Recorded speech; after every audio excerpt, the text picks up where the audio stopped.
Okay, so He's out Robbie, of I'll his get mind. your question. He's out of his mind. Why did you put me on, Robbie? What are you trying to do to me? This Well, man don't have sense to pour piss out of a boot or a window to throw it out of. What are you doing to me? Well, I want to sit at the feet of someone who's actually lived and didn't go to Columbia. So I just have a question for you, from one redneck to another. Just an observation, a quick comment. One, Manila, your people there, the Navy Yard, you can solve that if you shoot like 20 or 30 of them. The fuckers will stop. Robbie, I mean, that's how you. God, Robbie, Lionel, let end me that just problem. establish. Robbie's answer to the borders is dig an alligator moat and take all the gators out of Florida and dump them there, and then anyone that dares to cross, shoot them.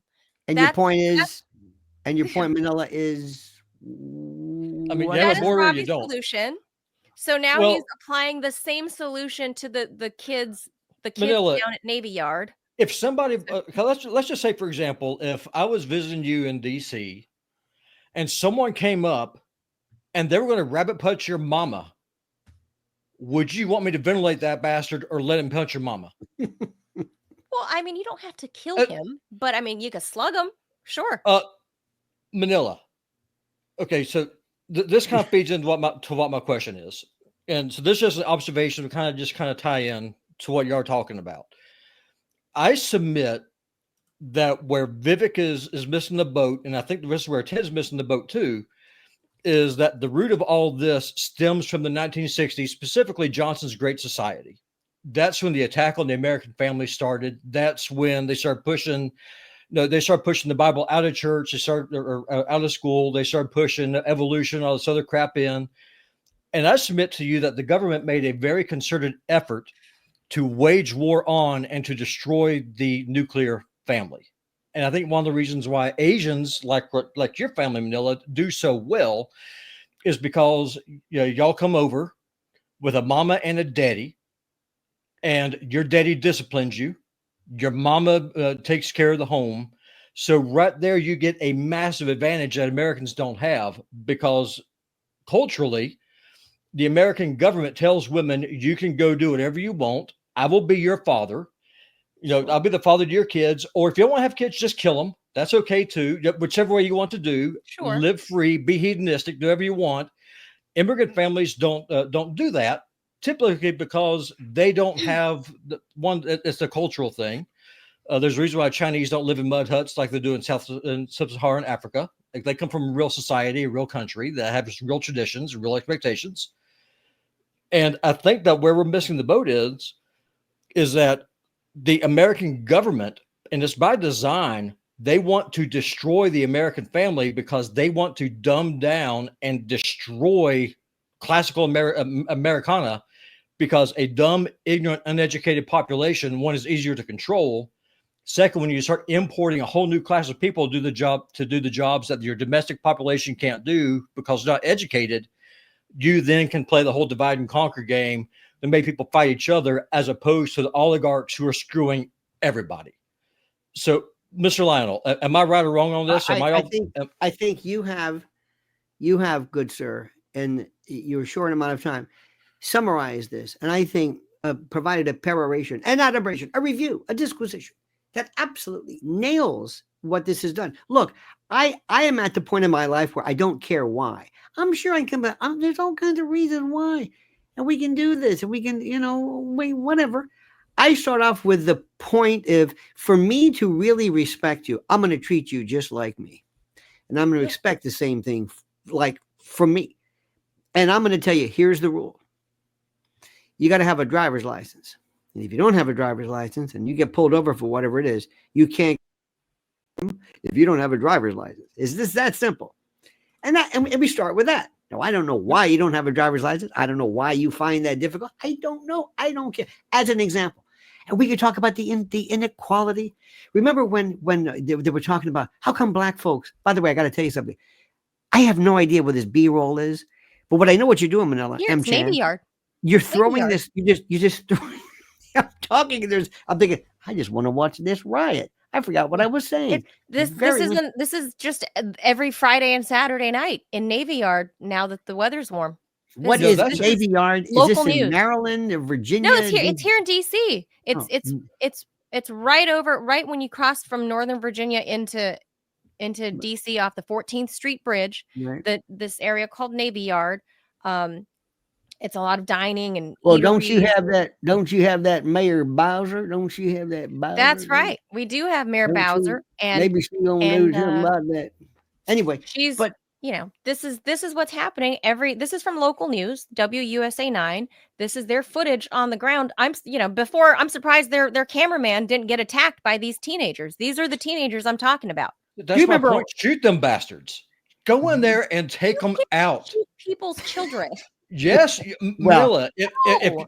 listen, if you're acting like a savage, you get treated like a savage. Well, okay, fine. A baton. Grab the nightstick. Fine. Well, I think shooting is anyway. But let me give you an example of something. And I think what Robbie does, which makes sense.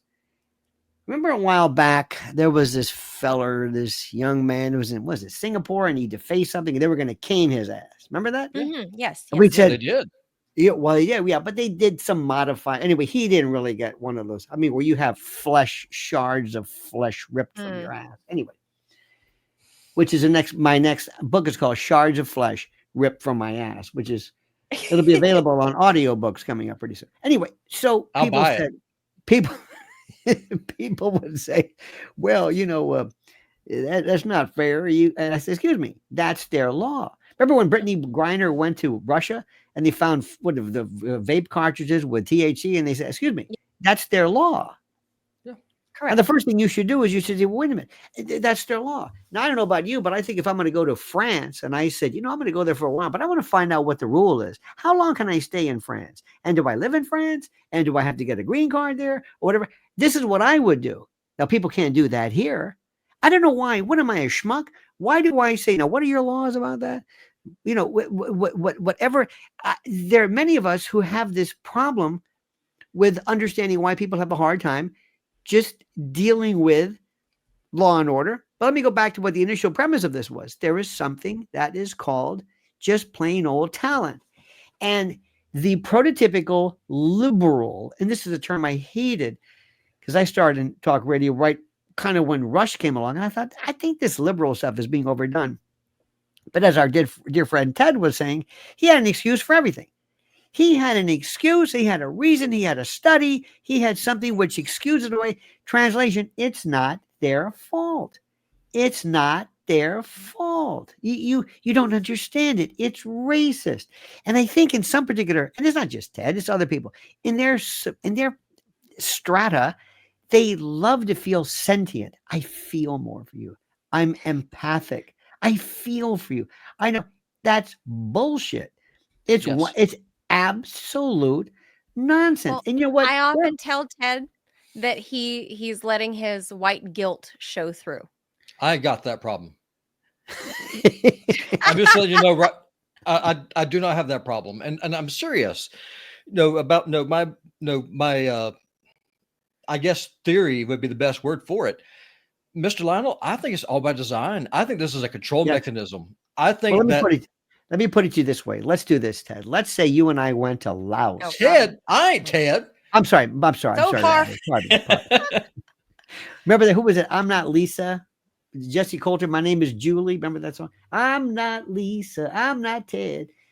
Robbie, if you and I were to go to Laos and we said, well, listen, I want to go in there. I want to destroy this. I'd say, well, I'll tell you what. Give me 25 years. I can't do this overnight, but the first thing I'm going to do is I'm going to affect mama and daddy. I'm going to affect your culture. I'm going to affect your family. What do you do? What is your religion? Well, we're Buddhists. What is it? Are they? What is the national religion, Manila, of most people there are Buddhist and then good. a minority Christian. Buddhism. I want to destroy Buddhism. I want to get rid of the temples. I want to make sure that we have this phony baloney fake secular virus, and we're going to shut down Buddhists. And I want to minimize, I want to mock, I want to destroy traditions. I want whatever you do, whatever this nationalized tradition of love, I want to destroy it. I also want to destroy gender and family and the tradition of family. And I want to do everything in my power. And I'm going to bring in a bunch of people, and I'm going to use social media as a means of injecting this. by creating the image that somehow this is cool. That Are these you people George are cool. Soros? What is happening here? That's exactly what I would do. I would do everything that Robbie is suggesting is going on right here. That's what I would do. Now, I'm telling you right now, I am irreligious, but I recognize the benefit of that. There is a benefit to this. When somebody acknowledges, it's AA. I've not been a member of that. Too many. That's the old joke there between a drunk and an alcoholic. Drunks don't go to meetings. But one of the things which they do, and I find it very interesting, is that AA always says there's something higher. There's something above you. You are an insignificant little speck. And it teaches humility. I kind of like that. You are not the center of the universe. You are a little proton on the ass of the elephant. You are nothing. Know your place. Know your position. Get along. You are not special. You're not daddy's little girl. You're just like everybody else. There are kids today who think they're special. You don't understand. They do this. Have you seen these kids today? Did you remember this, Manila? Yep. When you were growing up, did you ever see girls that, oh, I'm so worried. Oh. Yeah. Oh my God. Yes. You yelled at me. Anyway, I could go through this. But all I know is, I'm here in New York City, and I don't know, Robbie, if you've ever been here before, but no, sir, I never have. I would love to take you around. I would love to say, first of all, we're going to go to some places. I'm going to take you to Brooklyn, to Little Odessa. We're going to take you around to these wonderful places of Ukrainians and Russians, and then we're going to go to Little Korea, and then we're going to go to Little Greece, and then we're going to I'm going to show you ethnicities, hardest working people you've ever seen in your life. I'm going to take you to an apartment complex in Queens where there's like 30 shoes outside of a little apartment, 30 people, because they all take their shoes off, and they're the hardest. Oh my God, I just went weird. Maybe it'll come back blurry. It's yeah, like maybe it'll come back. Program. Okay. Right. This is what it looks like. This is like porn for the myopic. This is macular degeneration. Macular degenerates. Macular. Hey, you're back. How about as I call it, immaculate degeneration? That's what I call it right there. So, aside from this, there are these wonderful, wonderful places, these enclaves. And what do they all have? Tradition and family and language and food and music. It's the most beautiful thing in the world. And let me ask you this, Robbie, Manila. What's our culture? What's the American culture? What's our tradition? Anymore. Don't have one. No, I was talking to Ted Manila. No, sorry about that. I was talking to Ted Manila, I don't know, probably a week ago now. They had me on the show, much to their dismay. And talk about Southern culture. Well, no, we were talking. It's just like, what is it that makes somebody an American? What is an American? Nowadays, I couldn't tell you. I mean, back in my granddaddy's day, he could tell you, you worship God, you take care of your family, you serve your nation, and that's an American. You have the freedom to make your own mistakes. You live your life to the best of your ability, and the government leaves you the hell alone. And that's it. Nowadays, we don't have that anymore. Like you just saying, everybody's a victim. And to have a permanent victim class, you got to have people who are uneducated. You got to have people who feel like everyone else has an unfair advantage. And you sure as hell can't take any responsibility for anything that you've done yourself. Mm-hmm. My son, when he went into middle school, I gave him a blank piece of paper. And I said, boy, that's everything in this life that you're entitled to. And he said, there's nothing there. I said, that's correct. That's right. What you put on that paper is what you earn. Mm-hmm. And it's a foreign concept. But the thing about it though is that I don't know of anything. How do we do? I love old Ted. Bless his heart, as we say in the South. Bless his heart. That. Yep. See, you know how this is. You can say anything you want to say. That Robbie, that no good son of a bitch, 2-time forward flusher. But bless his heart, and somehow that just absorbs the grease of my exhortation. But if you go to a doctor, they tell you, well, Manila, and you young lady, you've had your share. You never had one doctor who said, oh, it's not your fault. That's not, no, this is normal. This is no. They go, no, fix this. Address this. I'm not here to absolve it's not your fault. Right. It's no, it's not your family. No, you don't have a predisposition to some iron. No. You say, excuse me, I don't care whose fault it is. Fix it. I don't care about blame or guilt. Fix it. Fix it. I used to, My my breast mother, cancer. I don't care. Just fix it. my mother Fix was a nurse, and she always believed that whatever happened, "Oh, I got a fever." That's good. See, that's good because that burns, that kills the fact. I got 100. I got diarrhea. That's good because that gets rid of the. Oh, I'm throwing up. That's good. Well, excuse me, help me. Now you're telling me not only is it okay, fix this. Yeah. So here's what I want to tell people. Rob, you'll love this one. If ever you get a chance, just go on YouTube and put in Karen's getting arrested and watch what happens today. Anybody who wants to be a police officer, watch what people say. First of all, their phone, they will not let go of their phone. They'll say, excuse me, you don't stop me. Don't put your hands on me. Excuse me, I didn't do anything. I'm going. I don't like this. Let me talk to your supervisor. I can't breathe.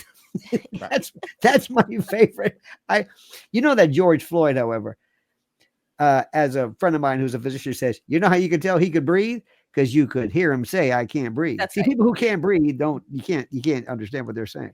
Well, But he is anyway, 5 years sober now too. So he's got I that knew. going. See, that was an Oh old. my God. Only. Now this Derek Chauvin, this guy was so railroaded.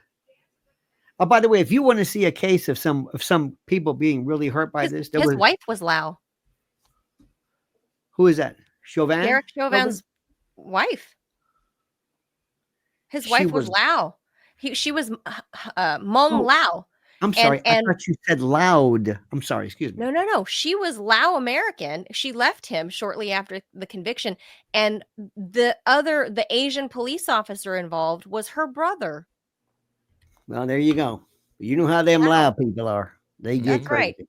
Anyway, but this is we live in a world that is absolutely, that has been for the longest time. And see, remember, you understand something. And I've been doing this for a long time in terms of talk radio. If you say anything, by the way, get my newsletter today that went out. I hope you saw it.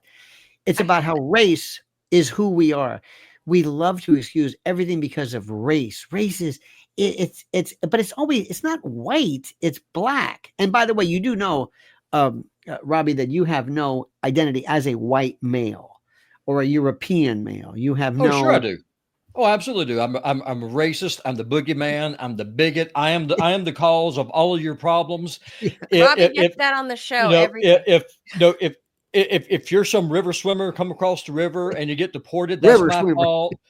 I mean, I'm serious. It is all my fault. Matter of fact, my wife, if you talk to my wife on the phone, she sounds white. Like you have no idea she was Be careful. Be careful. Bill. Don't care. When she was going through school, she used to get beat up because they said, "Oh, you're acting white. Oh, you sound white. Now, how many boys did you screw today?" And she's like, "I haven't screwed anybody." Because that's the so-called black culture. Mm-hmm. I'm telling you, this crap, Manila, is by design. Before the Great Society of the 1960s, the marriage rate among Black Americans was higher than it was with whites. Blacks earn more. Poor blacks earn more than poor whites did. Where I'm coming from. Welfare, welfare, and all of that stuff. The welfare state did what slavery couldn't do. It did what Jim Crow couldn't do. It succeeded in destroying the family. Do you remember by design? You remember, Robbie, there was a Daniel Patrick Moynihan study about that famous study he did. It was commissioned by, I think it was when he worked with Nixon. And they drummed him out. He said basically that Black society, and this is a guy who was raised where I am right now in Hell's Kitchen. He was so poor, his family, they had to break into homes to try to live, to beat the rent. I mean, he came from impoverished like you can't believe. And he said that welfare has destroyed the Black family. Yeah, and they said, and ran him out of town, out of town. Robbie, do you remember years ago? Because are you born in Florida? Yes, sir. I was born in Florida. I moved out to Montana back in 2010. But so you're a cracker, and a cracker is somebody who is a native. I'm a second generation cracker. All right. Florida That means cracker. you're born in Florida. Okay. Yes, sir. So there was a place we had in Tampa years ago called Morrison's Cafeteria. I don't know if you had them up there.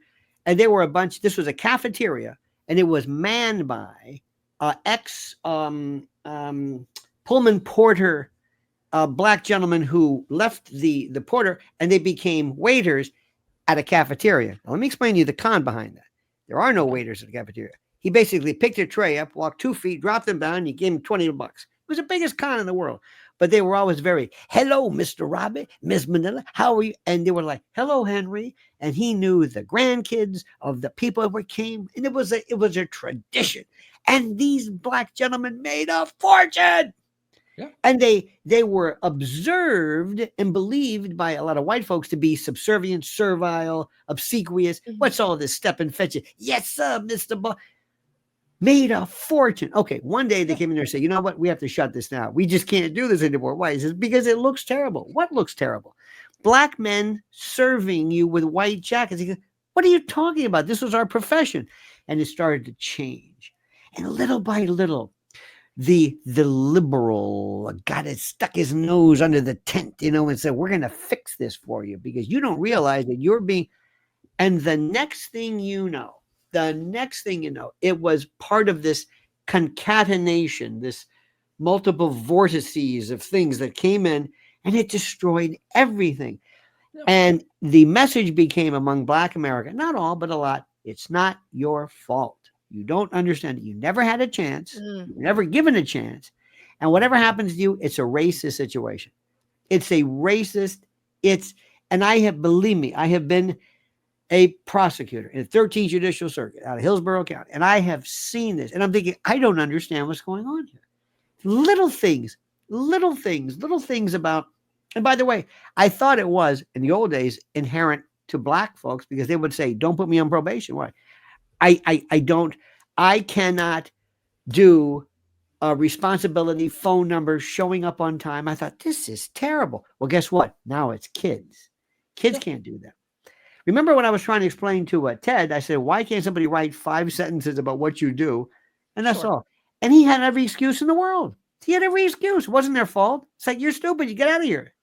I mean, bless his heart, he's not here. But I thought that used to be the old thing. There used to be this terrible reference in the South called CPT, colored people time. Late. Yeah, we still use that. Was late. Okay, we all know that. Well, that's my wife. My wife will tell you, when we first moved here to Montana, she's like, well, I run on CPT. I said, not anymore. You're in Montana. You're in Whiteyville. You're going to be early. If you're on time, you're late. That's your CPT.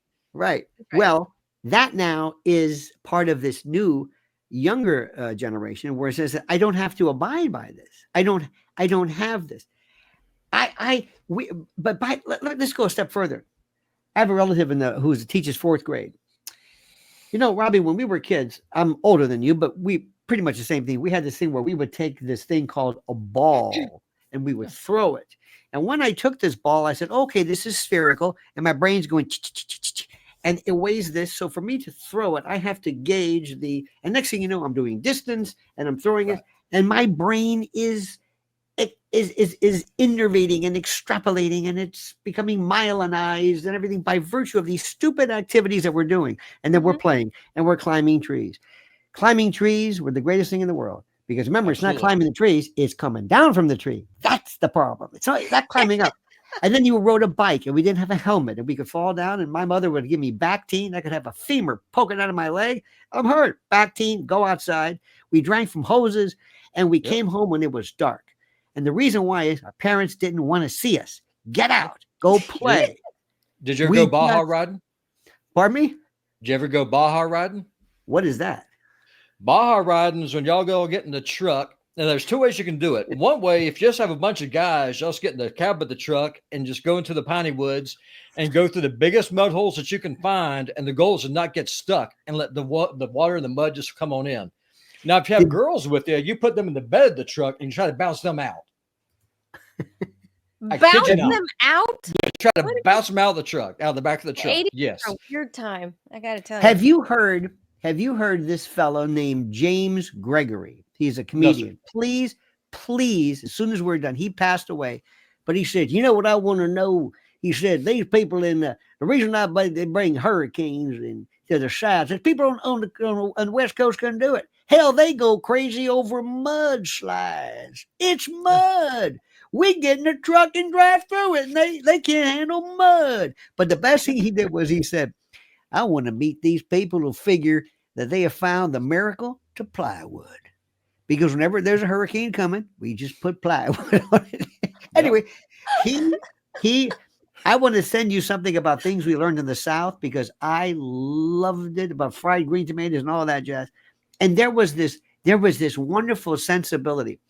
Do you know that kids today love this stuff because they're thinking, do you know what the number one show for kids on the cable is? Friends. People say, did they have friends? Because kids don't have friends. Mm-hmm. They love to watch the Sopranos. Why? Because they cuss and they're racially insensitive and politically incorrect and they kill and they murder. They've never seen anything like this. Kids really want to see this. Tell us what this was like. What was dating like? What's a love letter? What is courting? What does this mean? Wasn't it nice knowing what a woman was? I mean, just the most basic things. Like we can't even decide nowadays what the hell a woman is, what bathroom to go into. I mean, it's crazy. If you have external plumbing, you're a dude. If your plumbing's on the inside, you're a girl. It's pretty common, but we can't even agree on that. I never. Much less. Forget about agreeing with what an American is. If you can't even agree, if you have a schlong, if you're a guy, I mean, forget it. I have there's some friends of ours. In fact, in 1969, there was a group of folks here in New York, the Stonewall gay fellers, and what they did was they decided that they've had enough of this shit. That in 1969, there was a place called the Stonewall Inn on Christopher Street, and it was the Genovese crime family that said, you can come on in here. We're going to charge you extra for this lousy food, but they just wanted to be left alone. Well, one night, they said, that's enough of this stuff. The police came in and rousted them, and they said, we've had enough. And they actually had a riot. And they said, you don't understand what happened. The police retreated. They thought we were just a bunch of faggots. And well, guess what? Those guys were tough. And the New York City police retreated. The next day was the beginning of the Gay Pride Parade. Okay, cut to the chase. I've got a friend of mine who, I swear to God, I don't know how big you are. You look like a big feller, but this guy I know could take us on. And he wears like gold lame. He looks like, remember Waylon Flowers and Madam? He looks like Madam. He looks like B. Arthur. And he talks like this. But he's about 6'2" and weighs 2. And he said, let me tell you something. And it's so funny. He loses the affectation when he's here. He goes, let me tell you something. All of a sudden he goes, oh. He said, I don't know what this T bullshit is. We were LGBT. He says, where's hetero? I said, we didn't. He said, I don't know any trans. I knew people who dressed up. He said, I fancy a nice, gold lame and a wig, but I'm a man. I'm a gay man. And the T's pushed out the gays. So guess who came along? Guess who came along? Who was it? Donald Trump. Yay. Yep. And all of a sudden, they loved him. The most pro-gay president in history. His words, not mine. Yes. The Amish and the black folks in Brooklyn and the barbershop folks, they love this guy. And they have nothing. He's a billionaire, but he said they recognize actual legitimacy. And the number of gay folks. Let me tell you something. Believe it or not, you know who was really conservative? Black folks. There was this Prop 8 in California years ago. Remember this about gay marriage? And they went, and then Supreme Court in 1967 in a case called Loving against Virginia, and you'll enjoy this. This legitimized, this decriminalized anti-miscegenation law, or excuse me, miscegenation. So, which was ridiculous. So anyway, to make a long story short, they did this Prop 8. And they went to black folks and they said, well, you should be in favor of marriage, gay marriage. He said, what? You should be in favor of gay marriage. Well, what do you mean? Well, you had anti-possession. Excuse me. Do you think being gay is the same as being black? They said, what are you talking about? And they summarily, hands down, rejected it because black folks because they still believe in some tradition, the AME church and tradition and real serious values. They're not what you think they are. They are not what you think. It's not all about Diddy. So what I'm trying to say is the people, bless his heart, Ted, this is a say goodbye to these folks. He is going to be a vestige. You're seeing the last throes of a guy and a mindset that was considered popular, that was considered laudable. Not anymore. Well, we really believe in, and I believe in the Constitution. Everybody's equal. Everybody's equal. That's it. I treat you But equally. nobody's special. That's the Exactly. thing. Nobody's, and we will go through a little. For example, there are sometimes I have no problem with extending accommodations for people who are physically incapable. I have no problem with that. Sure. I'm not hurtful, but I do not. There is no such thing as an excuse, and the worst thing I can do is treat you with equality. And by the way, enjoy our differences. No, with equity. Equity. Yeah. Equity. Equality is good. Equity, the other E. Equality is can be bad. good. Equity is that finishing the result. It's that last thing. And let me tell you something. The bottom line is simply this. I hope that I'm worried that the Trump folks aren't paying attention to what's going on. Because if you think these aren't lefties, these aren't progressives, these are radical nihilists or whoever they are. Liberals. This is shadow government. They're worse than that. Liberals kind of used to be good. When I was in the 60s and I was a kid, we believed in anti-war and civil rights. And I don't know where those folks went. I don't know who these people are. But they're on my side of the aisle now. They're your MAGA type. They're your MAGA types now. I mean, I want people to. And you know what, Robbie, you bring up a good point. And this is important. This is critical. The people who voted for Trump are not Republicans. The Republican Party, you can have them. I have no idea who they are. They do nothing for me. I'm sorry. Charlie Kirk and all these folks, I don't care what they do. Nothing. They're such grifters, ain't they? Charlie Kirk, he's the biggest Zionist bitch I've ever seen. Maybe second to Ben Shapiro. But I mean, at least with Shapiro, like he tells you what he is. He's a Jew. Charlie Kirk, I don't know what the hell he is. I mean, he's sure as hell in America first. Trump got people like me to vote for him, and I'm not a Republican. I thought you had your middle finger just now out there. I saw you going like this. I'm thinking, what is she doing? Is that No, I thought it was like this. That was me. That was me. I voted for Donald Trump, and I'm not a Republican. Let me tell you a couple of things as far as foreign affairs go and all this. I think that the biggest con is this Ukrainian stuff. Vladimir Putin, absolutely 100% correct when he said, you are not going to put a NATO country on my border, just like in 1962, you didn't allow Russia to put nuclear warheads in Cuba 90 miles away. So I'm over here. Right. I'm not going to get into AIPAC and all this, but I'll be goddamned if I'm going to kick somebody out of Columbia University because they said something that is anti-Israel when you could say something that's anti-American and get away with it. Yeah. What? When you have sure. And that's the big split in MAGA right now. That is the big split. This is not, listen, let me tell you something. Anti-Semitism, I know there's somewhere, but somebody who actually says, I am against Judaism. I hate Jews. No. I hate Jews. This is about Israel. This is about never seen one. What you talked about Zionism. This is another issue here. And how dare you have somebody basically called out because they're quote anti-Semitic, but you could be anti-American? Yeah. It's your right to be anti anything you want. It's up to you. Just don't do anything. Don't hurt anybody. It's just like hate crimes.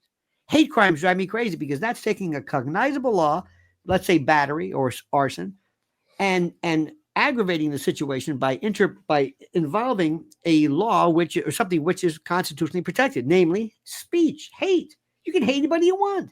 But when the two mix, the Boulder, Colorado guy today just right now just got charged with federal hate crimes. What does that mean? What show me what a love crime is. But the thing what he said was he probably would say, let's assume he said, for the sake of argument, my goal was not to say that I hate Jews or hate Israel, but I am pro-Palestinian. And this is the way I show this. You go, what? What does that mean? Oh, well, if I show that I'm pro something, it's not always, and I don't even involve myself with it because this has been, it's messy. It has been so hijacked. And you'll know this, Manila and Robbie, when MSDNC and Fox agree on a subject, there's something wrong there. There's something very, very wrong. Did you see what happened when they? Oh, it's in any event, my friends. I hate to do this, yeah, but I got to go to the toilet. I got to We go to took the toilet. too much of your time. I meant to Yep. keep you only for an hour, and we kept this going because I haven't picked your brain in a long time. This Lionel. man is a gem. Robbie is a gem. You, sir, He you should is. have your old. You should have your. I'm serious. Do you do any private stuff, Robbie, yourself? Yes, sir. Do we ever talk about that, or is that verboten? Is that part of the contract? Well, let me know Oh, how there ain't no you. contract. Well, what I'm saying is, you are absolutely, positively perfect for, I think, the resurrection of an old America, of a traditional America. Well, I was something's telling gonna Robbie happen. somebody. said, I'm I sorry. mean, there's going to be a backlash. There's going to be a reckoning and a backlash. I mean, no, the elections we're seeing in Europe reflects that. Oh yeah. It is a Robbie's back. rejection of neoliberalism, and Ab- that's where I am. And you got to be blind not to see it. Well, he's I hope one MAGA day we'll get. populist. I hope we get to the point. I was explaining today. Like I said, I do radio, and the person that I still think the greatest voice I heard, I don't know how long ago, was Alex Jones. I never heard anything like that in my life. Never heard anything like that. And this guy, basically, they tried to shelve him because he said some terrible things about Sandy Hook, and I don't want to get through that again. I don't want to go through that. But do you know what it's like for somebody to basically be prosecuted because you said something where you Right. let's say you thought Paul was dead. Let's say you didn't believe in the moon landing. Let's say there was a time when we didn't believe in the Gulf of Tonkin, which turned out to be a false flag. Let's say you don't believe in a lot of things, and you say that. I don't believe the landed on the moon. I don't believe in 9/11. I don't believe in what have you. Do you know what it is to be sued because you dared to reject a classically universally held position? I don't think anybody realizes how dangerous that is. But because it's Alex Jones, nobody cared. They came after him. And I'm thinking, I told all my friends in talk radio, you are idiots. Don't you see what they're doing to him? They're going to get you next. Yep. It's that simple. We always revise history. We're always saying, that's not what happened. That's not what happened. And nobody gets it. So, no, Mr. You're Lionel, exactly right. I work for a hospital here in Montana, and I know it's a matter of time till I get doxxed and get fired from my job. It's going to happen. It For your will happen. opinions. That's I Yes. mean, that's where we are in the world. But you know It's what? gonna happen. Robbie is fearless and he's gonna keep talking. Me too. Lionel too. Look at what they're saying now about COVID that they said before, which about hydroxychloroquine and ivermectin and everything. And now it's okay. And I'll tell you what, unless there's one thing about this president, you've got to understand, I need a perp walk. I need somebody behind bars, cracking rocks upstate, and three state judges. That's not what I'm talking about. You've got Fauci, and you've got Mayorkas and other people who deserve to be, including this Biden administration, who need to be behind bars. Because the auto pen is void. That those pre-pardons are void. That auto pen does not count. The Epstein thing is bigger. The Epstein thing is bigger, and here's why. And I know you got to go, so I'll just say this and I'll shut up. How can you charge this guy for sex trafficking but not have any clients that have been trafficked to? Well, that makes zero sense. How can Dan Bongino say at first there was a murder? This was, I believe, only in forensic evidence. Bongino's a pussy. I believe in forensic evidence. And Michael Baden said specifically in the case of Epstein, he had a fractured hyoid bone, fractured thyroid cartilage, particular hemorrhaging, all of the signs in all of the indicia of homicide. That's simple. I'm not making it up. That's the way it is. And so Bongino says it was a murder. Then he says, I've looked at this. I was a public defender. It was a suicide. And then he said, and I'm going to show you now. They're bringing it up again. Even Pam Bondi realized I'm going to back off of this one. And he says, I'm going to show you a film. Excuse me, you said there was no film. You said the two people fell asleep. He doesn't even know what the hell he's talking about. The security cameras went out. And he happened to be in the cell with a guy who was there he was facing the death penalty. It was an ex-cop for killing like 4 people, who was a bodybuilder who basically choked him out once before. I mean, look, you don't need Quincy for this. You don't. This is not tough. But yet we're being red herringed or black pilled or whatever this is, hopium or memory hole, whatever your particular phrase is. This is nonsense. Agreed. And with that, dear friend, Manila, my dear friend, many years. I love you. Many years. I love you and I love your family, love everybody else. And now, Robbie, Likewise. you're my new best friend. You know that? You are my new best friend. Mr. Lionel, I've watched you for years, and be able to talk You're the to one. you has been an absolute honor. I appreciate you. Well, thank you, sir. And I'm going to send you some good stuff too. I've got your address. Let's do it again, friends, shall we? And by the way, follow me on Please, YouTube at please, Lionel Nation. And I thank you, At sir. Lionel Nation. I'll put that back up there. It's been up there this whole time. Right there. At Lionel Nation right there on YouTube. I'm surprised Putin they bot. haven't banned him. And That yes, is me. I am Putin bot. Putin bot. that is his There's screen a story. name. There's a Putin story bot. behind that. I'll tell you Let's later. go. 'cause He'll Yep. inbox you. I Thank think you, I Jen. told Lizard. Let's go to Putin bot, Texas. Waylon and Willie and the boys. Just do it. All right, my With friend. that, thank you, gentlemen. It's been a pleasure. Adios, you. amigos. Bye bye.